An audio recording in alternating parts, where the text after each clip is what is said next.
da ita da sabiya bage je ta wurin tanka likitan da shi da jijiya da bargo da kuka tabu ka bi gudunmuwa ta ruwa ubannin kai na aisha da Allah ba haɓar da kanawa wallahi mola ba haɓar da kanawa kudawa ba su samu kunyin shinkafa ba sa'adi kiwon nama na addu'a cikin hajji ya kura da addu'a ya ce ba haɓar da kanawa wallahi mola subhanallah ya mutu ya ubannin kai ya mutu la ilaha illallah muhammadu rasulullah mola ya jawo ta wallahi wallahi ubannin kai mola ya jawo ta halahal a taimaka yaran da ana cewa da su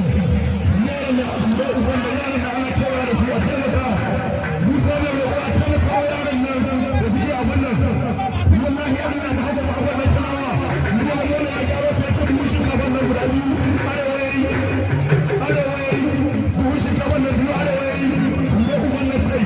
arewai buhun shinkafan nan guda biyu ya ce arewai babu na kalawa ce ɗanya ne ya mutu kuma uban nan kai la ilaha illallah muhammadu rasulullah sallallahu alaihi wa sallam inna lillahi wa inna ilaihi raji'un ga gaban nan mola babu na kalawa mola ya jawo ta la ilaha illallah muhammadu rasulullah subhanallahi wai Allah la ilaha illallah muhammadu rasulullah sallallahu alaihi wa sallam wanda kula haka magana saurara ga dukkanin sai ba ya fi kyauta dukka ya ba wa ya kaɗa ita ma kyauta to